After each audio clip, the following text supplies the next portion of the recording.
কালামের সূরাতুল আহজাবের 36 নম্বর আয়াতে কারিমার ভিতরে আল্লাহ পাক রব্বুল আলামিন বলেন, ওমা কানা লিল মুমিনি ওয়ালা মুমিনাতিন ইযা কাদাল্লাহু ওয়া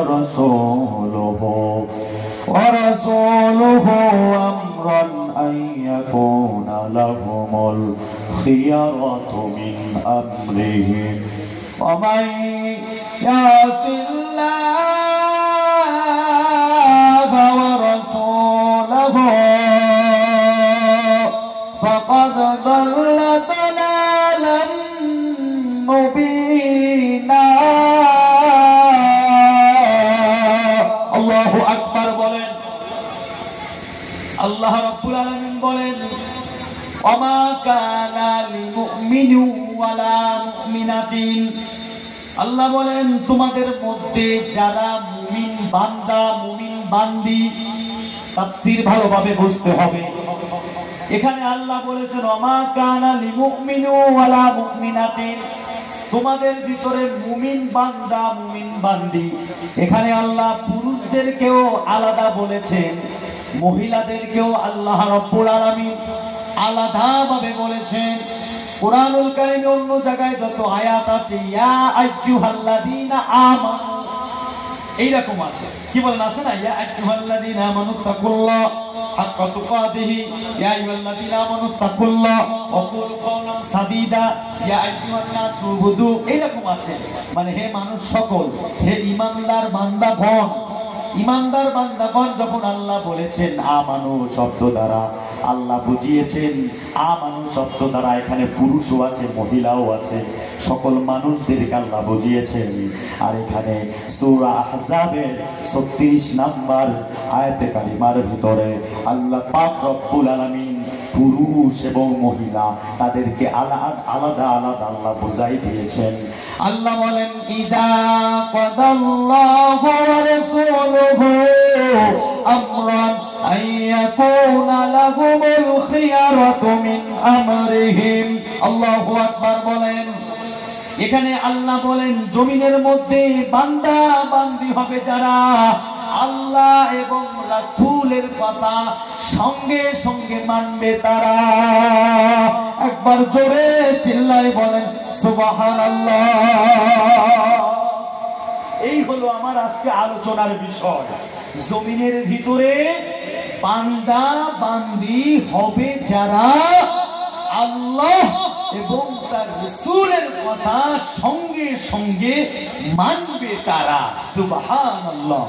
তার মানে আমার বাবাজিরা, ঈমানের পথে চলতে গিয়া যদি আমার জীবন চলে যায়, ঈমানের পথে চলতে গিয়া কালেমার পথে থাকতে গিয়া যদি আমার ফাঁসির মঞ্চে ঝুলতে হয়, যদি আমার দেশ ছাড়াও হতে হয়, যদি আমার গ্রাম ছাড়াও হতে হয়, যদি আমার চাকরিও চলে যায়, চাকরি ছেড়ে দিতে পারি, দেশ ছেড়ে দিতে পারি, গ্রাম ছেড়ে দিতে পারি, ফাঁসির মঞ্চে ঝুলতে পারি, ঈমানদার যারা কালেমাওয়ালা যারা ঈমান ছাড়তে রাজি না।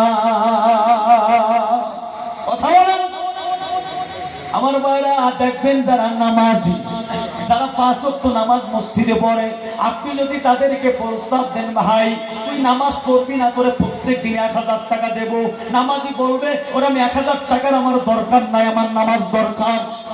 ঠিক কি না বাজান? আছে না নাই? ভালোভাবে বুঝতে হবে আলোচনা। ইতিহাস খুলে দেখুন, মিশরের শহীদ কুতুব রহমাতুল্লাহ আলাইহি তিনি তাফসীর ফি জিলালিল কোরআন নামক একটি তাফসীর লিখেছেন, প্রসিদ্ধ একটা তাফসীর। আমার ভাইরা, এই তাফসীর হকের উপরে লেখার কারণে তার বিরুদ্ধে মামলা হলো, তার বিরুদ্ধে ষড়যন্ত্র করা হলো, তাকে পুলিশ বাহিনী এসে প্রশাসন এসে তাকে ধরে নিয়ে গেল, ফাঁসির আদেশ হয়ে গেল। তার একটাই দোষ, সে হকের উপরে তাফসীর লিখেছে, ন্যায়ের কথা বলেছে। তাফসীর ফি জিলালিল কোরআন লেখার কারণে তাকে জেলে আটকায় রাখা হলো, ফাঁসির আদেশ দেওয়া হলো। এবার তাকে যখন ফাঁসি দিবে তার আগে দেখবেন ফাঁসির আসামি যারা তাদেরকে সুন্দরভাবে গোসল করানো হয়, নামাজের পাটি দেওয়া হয়, জয় নামাজ দেওয়া হয়। শেষবারের মতো নামাজ পড়ে ইমাম সাহেবকে এনে তাকে কালেমা পড়ায়, তওবা পড়ায়। এবার জেলের ইমাম সাহেব এসেছে, জেলের ইমাম সাহেব এসে বলতেছে, হুজুর আপনি কালেমা পড়েন, আপনি তওবা করেন। এবার আল্লামা শহীদ কুতুব রহমাতুল্লাহ আলাইহি বলছে, ইমাম সাহেব তুমি আমাকে কালেমা পড়াতে চাও কেন বলো? এটাই হলো নিয়ম, যার ফাঁসি হয়ে যাবে ফাঁসির আগে তাকে কালেমা পড়াতে হবে। এবার শহীদ কুতুব বলছে, ইমাম সাহেব আপনি তো মসজিদে তাফসীর করেন? হ্যাঁ করি, প্রত্যেক শুক্রবারে বয়ান করি, তাফসীর করি, কালেমা পড়ি, মিলাদ পড়ি, জিকির করি, কিয়াম পড়ি। এবার শহীদ কুতুব বলছেন, আপনি কালেমা পড়েন, আপনাকে কি মসজিদে কোনো বেতন দেয়? হ্যাঁ বেতন দেয়, আমাকে থাকার জন্য বাসস্থান দিয়েছে, আমাকে খাবারের জন্য ব্যবস্থা সরকার করেছে। এবার শহীদ কুতুব বলছেন, তাহলে ইমাম সাহেব আপনিও যেই কালেমা পড়েছেন, সেই কোরআন পড়েছেন, আমিও সেই কালেমা পড়েছি, আমিও সেই কোরআন পড়েছি। আপনার কালেমা পড়ার কারণে আপনাকে সরকার বেতন দেয়, আপনাকে বাসস্থান দিল, খাবারের ব্যবস্থা সরকার করলো। আর একই কালেমা আমি পড়লাম, আমি তাফসীর ফি জুলালিল কোরআন লেখার কারণে আমাকে ফাঁসির মঞ্চে ঝুলানো হবে। তাহলে তো আপনার কোরআন পড়া, আপনার কালেমা পড়া, আমার কালেমা পড়া একরকম নয়। আপনার কালেমা আমাকে পড়ানোর দরকার নাই। নারায়ে তাকবীর, একটু জোরে বলুন না, নারায়ে তাকবীর। পার্থক্য আছে না নাই? আমার সম্মানিত ভাইরা, তাকে ফাঁসির মঞ্চে ঝুলানো হলো, ঈমান ছাড়লো না, মাথা নত করলো না। যুগে যুগে খেয়াল করে দেখবেন, যারা এই শখের পথে চলেছে, ন্যায়ের পথে চলেছে, তাদের উপরে অত্যাচার হয়েছে, নির্যাতন হয়েছে, ফাঁসির মঞ্চে ঝুলানো হয়েছে, শুলে চড়ানো হয়েছে, কাউকে গরম তেলের ভিতরে জ্বালানো হয়েছে। মুসলমান ভাইরা আমার, আমরা তো সেই রকম ইমানদার হতে পারি নাই, সেই রকম মুসলমান হতে পারি নাই। যদি সেই রকম ইমানদার হতে পারতাম, সেই রকম মুসলমান যদি আমরা হতে পারতাম, এখানে কোরআনের মাহফিল শুরু হয়েছে, আমরা রাস্তায় এইভাবে করে ঘুরতাম না। কথা বলেন, জিকির করেন লা ইলাহা ইল্লাল্লাহ, মুহাব্বতে মুহাব্বতে লা ইলাহা ইল্লাল্লাহ। আপনাদের কষ্ট হচ্ছে নাকি বাজার? আমার কিন্তু মন খারাপ না, আমার বাবার বয়সী বরকতি মুরব্বীরা বসে আছেন, এতে আমি খুশি। লা ইলাহা ইল্লাল্লাহ,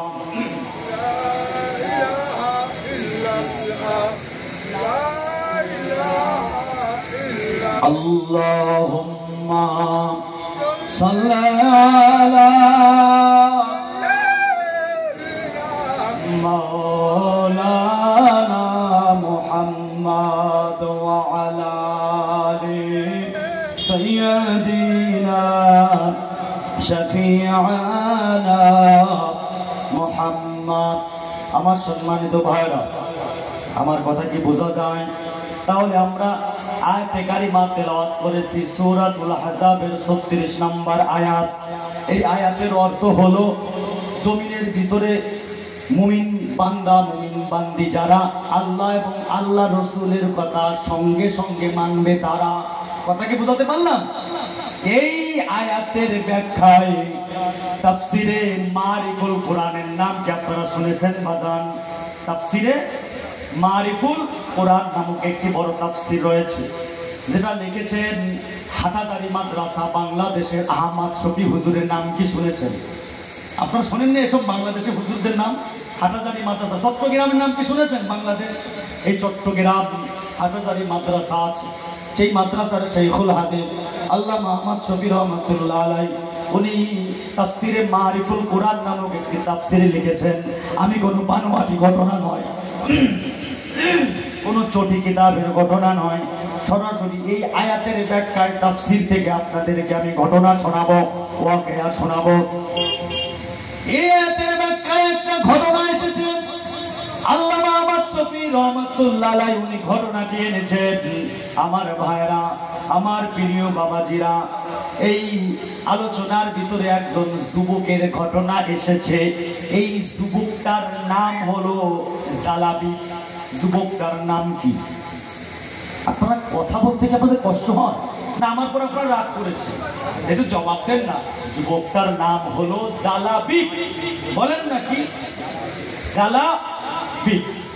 মানে আপনারা যদি আমার সাথে কথা না বলেন, আমি চোখ বন্ধ করে ওয়াজ করে চলে গেলাম, আগাগোড়া কিছুই বুঝবেন না। বাবা এমন ওয়াজ করব, জীবনে দাওয়াত দেন বা না দেন, মনে থাকবে যে না আমাদের সন্তান বাংলাদেশ থেকে এসেছিল, বয়ান একটা করে গিয়েছে, মনে থাকবে ইনশাআল্লাহ। ওয়াজ একেবারে ওষুধের মতন খাওয়াই দিয়ে চলে যাবো। আল্লাহ যেন তৌফিক দান করেন, সকলে বলি আমিন। তাহলে বাজার আমার যুবকটার নাম হলো জালাবি। এই যুবকের হলো দুইটা পরিচয়। এক নাম্বার পরিচয় হলো এই যুবকের চেহারাটা ভালো ছিল না, এই যুবকের ঘর ছিল না। এক নাম্বার পরিচয় হলো যুবক ছিল গরিব। যুবকের ঘর বাড়ি, টাকা পয়সা, জমিদারি তার কিছুই ছিল না। মা ছিল না, বাবা ছিল না, চাচার কাছে লালিত পালিত হতো। আর দ্বিতীয় নাম্বার পরিচয় হলো যুবকের চেহারা ভালো না, খাটো বেটে কদাকার চেহারা। এই সমাজে দেখবেন যার চেহারাও নাই, টাকাও নাই, জমিও নাই, গাড়িও নাই, বাড়িও নাই, এই সমাজে তার কোনো দাম নাই। আরে কথা বল, একজন মানুষ চেহারাও নাই, টাকাও নাই, গাড়িও নাই, বাড়িও নাই, তার কোনো দাম নাই। আবার যদি একজনের চেহারা খুব একেবারে নিকৃষ্ট চেহারা, বয়স মনে করেন 48 হয়ে গেছে, টাকা পয়সার অভাব নাই, চেয়ারম্যানের ভোলা, আবার সরকারি চাকরি করে, দেখবেন অনেক হাজী সাহেব তাদের 18 বছরের মেয়েটা ওই 48 বছর বুড়া বেটার সঙ্গে বিয়ে দিয়ে দেয়। ভুল করা নাকি? টাকা দেখে আর কিছু দেখে না। অসম্মানিত ভাইরা আমার, এই যুবকটার অবস্থা ওই রকম। এক নাম্বার তার মা নাই, বাবা নাই। দুনিয়াতে যার মা বাবা নাই তার মতো কপাল পোড়া আর কেউ নাই আমার বন্ধুগণ। আর দ্বিতীয় নাম্বার পরিচয়, যুবকের চেহারাও ভালো ছিল না। আমার সম্মানিত বিশ্বনবী মুহাম্মদুর রাসূলুল্লাহ সাল্লাল্লাহু আলাইহি ওয়াসাল্লাম মক্কি জিন্দেগিতে, ইসলামের প্রাথমিক যুগে নবীজি সাল্লাল্লাহু আলাইহি ওয়াসাল্লাম চুপি চুপি, গোপনে গোপনে কালেমার দাওয়াত দিতেন, কোরআন তেলাওয়াত করে মানুষকে শোনাতেন। এই যুবক জালাবি আল্লাহর নবীর জবানে কোরআনুল কারীম তেলাওয়াত শুনে, আমার নবীর জবানে নসিহত শুনে যুবক তার ঈমানটা বেড়ে গেল। নবীজিকে বলল, নবীজি আপনি আমাকে পড়াই দেন লা ইলাহা ইল্লাল্লাহ মুহাম্মাদুর রাসূলুল্লাহ। যুবক কালেমা পড়ে মুসলমান হয়ে গেল। আমার ওয়াজকে আপনারা বুঝতেছেন? মজার ঘটনা কিন্তু বাজানো, মনোযোগ দিয়ে শুনতে হবে, না হয় কিন্তু মজা পাবেন না। যুবক কালেমা পড়ে মুসলমান হয়ে গেল। প্রত্যেক দিন রাতে আল্লাহ নবীর দরবারে যুবক পলায়া পলায়া চাচা যেন না দেখতে পারে। চাচা যখন রাতে ঘুমিয়ে যায়, ওই যুবক চুপি চুপি করে আস্তে করে দরজাটা খোলে, কারণ তার চাচা হলো কাফেরদের নেতা। যদি দেখতে পায় তাহলে আর আল্লাহর নবীর দরবারে যেতে দিবে না। এই যুবক গোপনে গোপনে চুপি চুপি রাতের বেলা প্রায় দিন রাতে আল্লাহর নবীর দরবারে হাজির হয়ে যেত। আমার নবী কোরআনুল কারীম তেলাওয়াত করত, আমার নবী নসিহত করত। ওই যুবক আমার নবীর কাছ থেকে সবকিছু শিখতো। এই যুবক কথাটা শুরু করতে পারলাম না, ওকে আঠা দিলে হবে মানে। আমার সম্মানিত ভাইরা, আমার প্রিয় বাবাজিরা, এই যুবক আল্লাহ নবীর দরবারে যায়। নবীজির কাছ থেকে কিভাবে নামাজ পড়তে হবে, কিভাবে রোজা রাখতে হবে, কিভাবে উযু করতে হবে, কোনটা হালাল কোনটা হারাম, কোনটা ন্যায় কোনটা অন্যায়, সবকিছু নবীর কাছ থেকে শিক্ষা শুরু করলো। একদিন রাতের বেলায় হঠাৎ হঠাৎ করে চাচা দেখলো যুবক রাতের বেলা কোথায় যেন যায়, আবার যুবক ফজরের আগে ফিরে আসে। চাচা কয়দিন ধরে এটা ফলো করলো, একদিন ধরে ফেলেছে জালাবি তুমি প্রত্যেক দিন রাতে কোথায় যাও, আবার ফজরের আগে ফিরে আসো। বলো বলো জালাবি বলো, প্রত্যেক দিন রাতে তুমি কোথায় চলে যাও? আজকে তোমার সত্য কথা বলতে হবে। এবার যুবক জালাবি বলতেছে, চাচা যান, আমি তো দুনিয়ার কোনো মদের আড্ডায় যাই না, দুনিয়ায় কোনো গানের আড্ডায় আমি যাই না, দুনিয়ায় কোনো আড্ডা খানায় আমি যাই না। ও চাচা যান, আমি তো আখিরি জামানার পয়গম্বর, যাকে না বানালে আমার আল্লাহ আসমান জমিন চন্দ্র সূর্য গ্রহ উপগ্রহ নক্ষত্র নেবুলা সাহাবাত আরশ কুরসি লৌহ কলম ফেরেশতা সব সৃষ্টি জগতের কিছুই আল্লাহ বানাইতো না। ওই আখিরি জামানার পয়গম্বরের কাছে আমি কোরআন তেলাওয়াত শেখার জন্য, আমি কোরআন শোনার জন্য, কোরআন শেখার জন্য প্রত্যেক দিন রাতে আমি আল্লাহর নবীর দরবারে যাই। এ যুবক ভাইরা বলুন তো, কোরআনের ভিতরে মজা আছে না নাই? কোরআনের ভিতরে মজা আছে না নাই? কোরআন শুনতে ভালো লাগে কি লাগে না? আল্লাহ কোরআনে বলেন, ওয়াইদা তুলিয়াত আলাইহিম আয়াতুহু যাদাতুহুম ঈমানা। আল্লাহু আকবার বলেন। মুমিন ব্যক্তি যারা, ইমানদার যারা, জালাবিবের মতো যারা, মুমিনের একটা পরিচয় হলো মুমিন কোরআন শোনার পরে যাদাতুল ঈমানা, মুমিনের ঈমানটা বেড়ে যায়। নারে তাকবীর, নারে তাকবীর, নারে তাকবীর, আল্লাহু আকবার, নারে তাকবীর, আল্লাহু আকবার।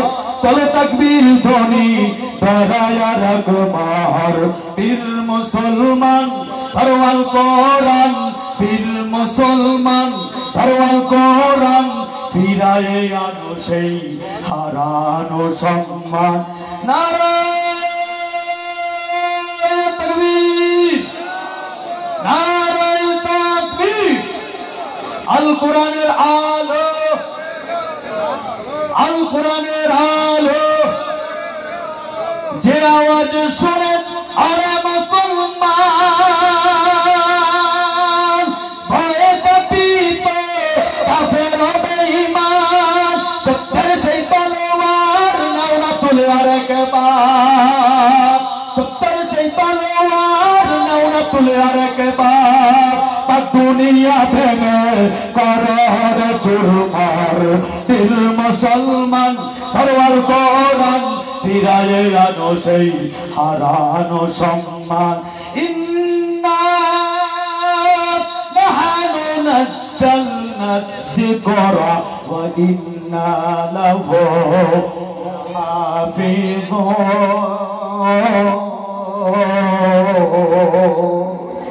আল্লাহু আকবার বলেন। তাহলে আমার বাবাজান, কোরআন নাজিল করেছেন আল্লাহ, এই কোরআনের হেফাজতের দায়িত্ব নিয়েছেন আমার আল্লাহ। এই কোরআনের আলো কেউ কিন্তু নিভাতে পারবে না। পারবে না কি বাজান? 1500 বছর আগে, 1500 বছর আগে কোরআন যেমন ছিল এখনো তেমন আছে, কিয়ামত পর্যন্ত তেমনই থাকবে। কারণ আল্লাহ বলেছেন, ইউরিদুনা লিইউতফিউ নূরাল্লাহ বিআফওয়াহিহিম আল্লাহু মুতিম্মু নূরিহি ওয়ালাউ কারিহাল কাফিরুন। আল্লাহ বলেছেন, কাফির বেঈমানেরা ফুঁক দিয়ে যদি আমার কোরআনের আলোকে নিভাতে চায়, আমার সিদ্ধান্ত হলো আমি আমার কোরআনের আলোকে আরো বাড়িয়ে দিব।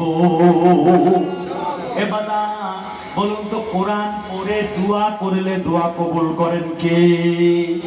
আমার নবী বলে, কেউ যদি মারা যায়, ওই মা বাবা নানা নানি দাদা দাদির আত্মীয়-স্বজনের কোন সন্তান যদি মাদ্রাসা থেকে হাফেজ হয়, বা তার মেয়ে যদি হাফেজা হয়, ঘরে বসে কোরআন পড়ে যদি মায়ের জন্য, বাবার জন্য, দাদার জন্য জন্য দাদির জন্য যদি দোয়া করে দেয়, কোন হাফেজে কোরআন যদি কবরের পাশে দাঁড়ায়া, ওই শাসন কবরের পাশে দাঁড়ায়া তার নাতি, তার সন্তান, তার ছেলে আল্লাহর কোরআনের সূরাগুলি পড়ে পড়ে যদি দোয়া করে দেয়, আমার নবী বলে ওই মা বাবা আত্মীয় স্বজনের কবরের আযাব আমার আল্লাহ মাফ করে দেয়।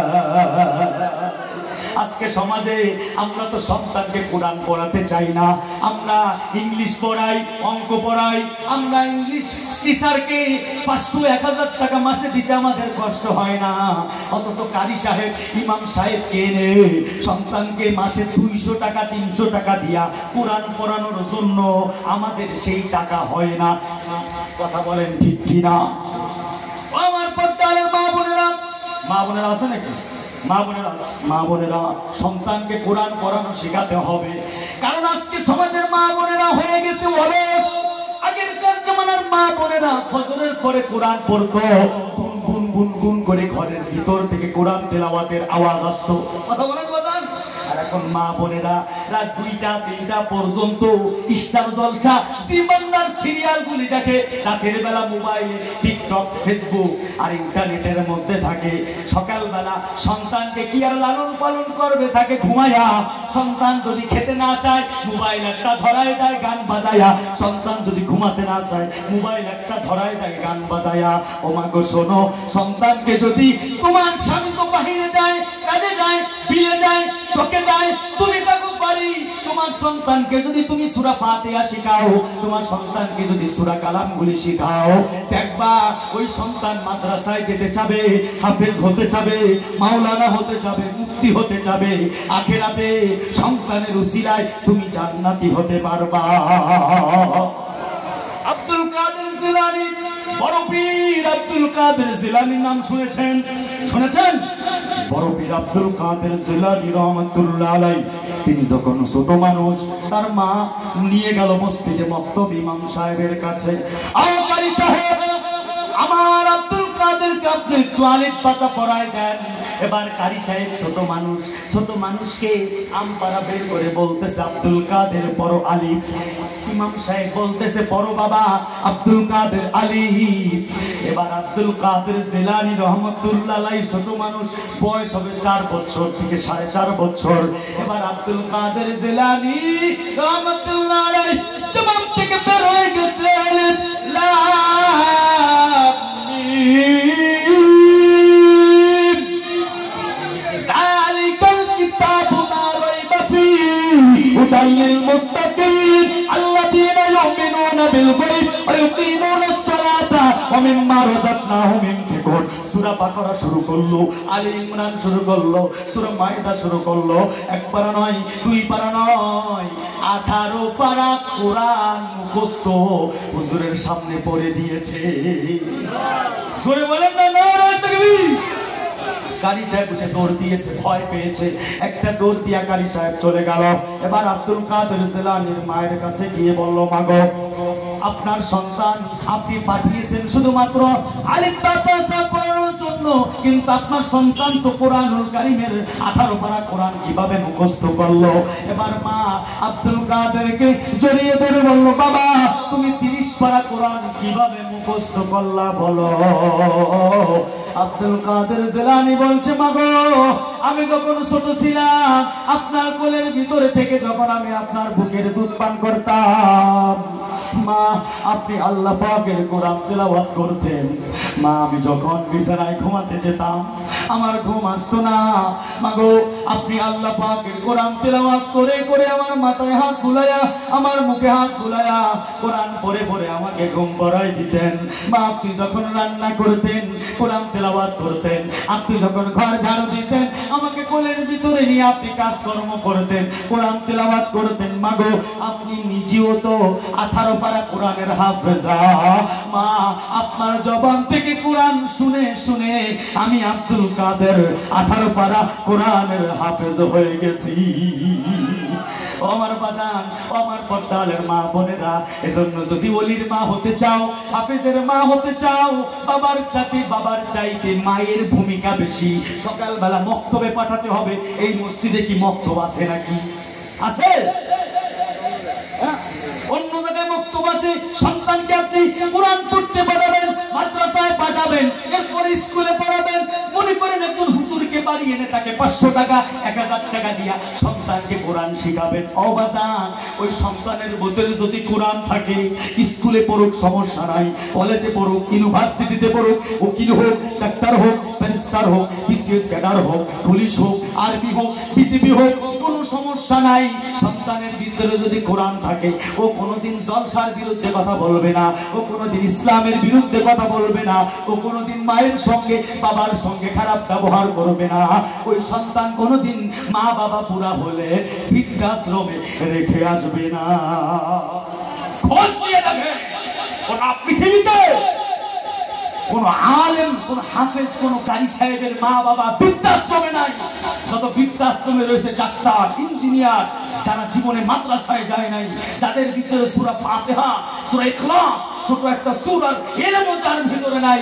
তাদের মা বাবা ওই সন্তানের জন্য ঘর বাড়ি টাকা পয়সা সারা জীবনটা শেষ করে দিয়েছে। শেষ সময় এসে সন্তান বইয়ের কথা শুনে মা বাবাকে বৃদ্ধাশ্রমে রেখে আছে, এরকম আসে না। এজন্য বাজান, সন্তানকে কোরআন পড়াতে হবে, কারণ কোরআনের ভিতরে মজা আছে না নাই? আমার নবী ইসলামের প্রথম যুগে কত কষ্ট করেছে। আমার নবী কোরআনুল কারীম তেলাওয়াত করার কারণে আবু জাহেল কত কষ্ট আমার নবীকে দিয়েছে। উতবা, সাইবা, ওলীদ ইবনে মুগীরা আমার নবীকে অত্যাচার নির্যাতন করেছে। আপনারা বলতে পারেন আমার নবী জেল খেটেছে, নবীর শরীরে মশা পড়া, মাছি পড়া হারাম ছিল, নবীর শরীরে পাথর মেরেছে। আমার নবী নামাজে সেজদায় যাইতেন, উটের ভুঁড়িগুলি এনে, পচা ভুঁড়িগুলি এনে আমার নবীর পিঠের উপরে চাপাই দিতেন। আমার নবী দান মোবারক শহীদ করেছেন। আমার নবীকে জেলে আটকায় রেখেছেন, কোনো দোষ ছিল না, একটাই মাত্র দোষ, আমার নবী কোরআন তেলাওয়াত করতেন, কোরআনের দাওয়াত দিতেন। একবার জোরে জোরে বলুন মারহাবা।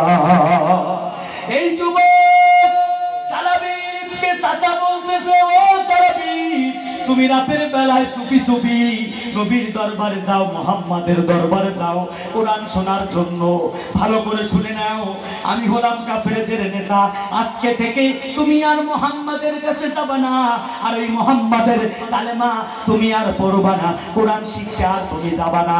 এবার সালাবি বলতে, চাচা যান, এটা হতে পারে না, আমার জীবন যদি চলে যায়, আমি মুহাম্মদুর রাসূলুল্লাহ সাল্লাল্লাহু আলাইহি ওয়াসাল্লামের দরবার ছাড়তে পারবো না। নারে তাকবীর। এইবার চাচা কঠোরভাবে হাতে লাঠি নিয়ে বলতে, শোন, নয় তুই আমার বাড়ি ছাড়বি, তোর তো মা নাই বাবা নাই, তোর যে জমি জমা আছে, টাকা পয়সা আছে, এই টাকা পয়সা তুই কিছুই পাবি না, এই বাড়ি ঘর জমি জমা কিছুই তুই পাবি না।